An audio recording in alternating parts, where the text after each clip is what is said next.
ইতিহাসে কিছু মানুষ আছেন যাদের নাম শুনলেই ন্যায়, সাহস আর আল্লাহভীতির কথা মনে পড়ে।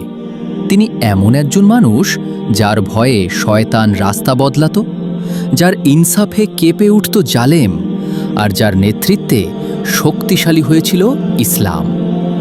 আজ আমরা জানব ইসলামের দ্বিতীয় খলিফা আমিরুল মুমিনিন হজরত ওমর ইবনুল খাত্তাব রাদিয়াল্লাহু তাআলা আনহুয়ের অসাধারণ জীবন কাহিনী।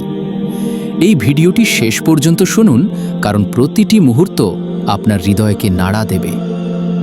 হজরত ওমর রাদিয়াল্লাহু তাআলা আনহু জন্মগ্রহণ করেন মক্কা নগরীতে, কুরাইশ বংশের বনি আদি গোত্রে। তার পিতার নাম ছিল খাত্তাব ইবনে নুফাইল এবং মাতার নাম হান্তামা বিনতে হাশিম। তিনি ছিলেন দীর্ঘদেহী, অত্যন্ত শক্তিশালী এবং দৃঢ় ব্যক্তিত্বের অধিকারী। জাহেলিয়াত যুগে তিনি ছিলেন কুরাইশদের একজন প্রভাবশালী নেতা, বাগ্মী ও সাহসী যোদ্ধা। কিন্তু সেই সময় তিনি ছিলেন ইসলামের কঠোর বিরোধী। তিনি প্রকাশ্যে বলতেন, মুহাম্মদ সাল্লাল্লাহু আলাইহি ওয়াসাল্লামের দাওয়াত বন্ধ না হলে তিনি তাকে হত্যা করবেন। একদিন তরবারি হাতে তিনি বের হলেন রাসূলুল্লাহ সাল্লাল্লাহু আলাইহি ওয়াসাল্লামকে হত্যা করার উদ্দেশ্যে। পথিমধ্যে জানতে পারলেন তার নিজের বোন এবং দুলাভাই ইতোমধ্যে ইসলাম গ্রহণ করেছেন। রাগে ফেটে পড়ে তিনি বোনের ঘরে প্রবেশ করলেন। সেখানে তিনি শুনতে পেলেন পবিত্র কুরআনের তিলাওয়াত।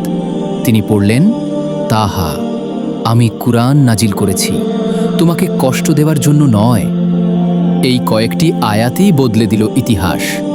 শক্ত হৃদয়ের ওমরের চোখে অশ্রু নেমে এলো। তিনি বললেন, আমাকে মুহাম্মদের কাছে নিয়ে চলো। এভাবেই ইসলাম পেল তার সবচেয়ে শক্তিশালী সৈনিক।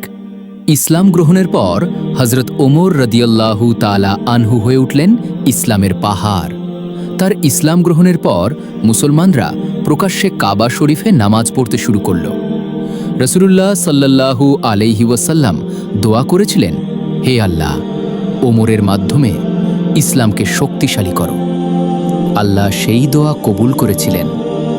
হজরত ওমর রাদিয়াল্লাহু তাআলা আনহু ছিলেন রাসূলুল্লাহ সাল্লাল্লাহু আলাইহি ওয়াসাল্লামের অত্যন্ত প্রিয় সাহাবী। অনেক বিষয়ে তার মতের সাথে মিল রেখে কুরআনের আয়াত নাজিল হয়েছে। রাসূলুল্লাহ সাল্লাল্লাহু আলাইহি ওয়াসাল্লাম বলেছেন, আমার পরে যদি কোনো নবী হতো তবে সে হতো ওমর। হজরত আবু বকর রাদিয়াল্লাহু তাআলা আনহুয়ের ইন্তেকালের পর হজরত ওমর রাদিয়াল্লাহু তাআলা আনহু ইসলামের দ্বিতীয় খলিফা নির্বাচিত হন।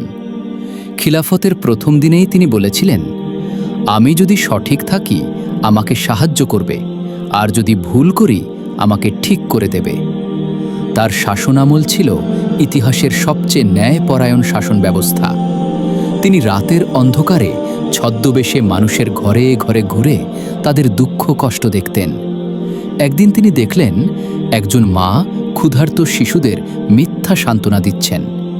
তিনি নিজ কাঁধে করে খাবারের বস্তা বহন করে আনলেন। তিনি বলতেন, ফোরাত নদীর পারে যদি একটি কুকুরও না খেয়ে মরে, তার দায়িত্ব ওমরের। তার শাসনামলে ইসলাম ছড়িয়ে পড়ে ইরাক, সিরিয়া, মিশর ও পারস্য পর্যন্ত, কিন্তু কোথাও জুলুম হয়নি। তিনি ছিলেন বিশ্বের সবচেয়ে বড় শাসক, কিন্তু জীবনযাপন ছিল অত্যন্ত সাধারণ। তার জামায় ছিল প্যাচ, খাবার ছিল সাধারণ, ঘর ছিল মাটির। বিদেশি দূতরা অবাক হয়ে বলতো, এ কেমন শাসক, রাজপ্রাসাদ নেই, পাহারা নেই। একদিন ফজরের নামাজে এক মজুসি দাস হজরত ওমর রাদিয়াল্লাহু তাআলা আনহুকে ছুরিকাঘাত করে। রক্তাক্ত অবস্থাতেও তিনি শুধু জিজ্ঞেস করেছিলেন, নামাজ ঠিক আছে তো? 63 বছর বয়সে এই মহান খলিফা শাহাদাত বরণ করেন। তাকে দাফন করা হয় রাসূলুল্লাহ সাল্লাল্লাহু আলাইহি ওয়াসাল্লামের পাশেই। হজরত ওমর রাদিয়াল্লাহু তাআলা আনহু আমাদের শিখিয়ে গেছেন, ক্ষমতা মানেই অহংকার নয়, বরং দায়িত্ব। ন্যায় মানেই দুর্বলকে রক্ষা করা। আল্লাহ আমাদের সবাইকে হজরত ওমর রাদিয়াল্লাহু তাআলা আনহুয়ের আদর্শে চলার তৌফিক দিন। আমিন।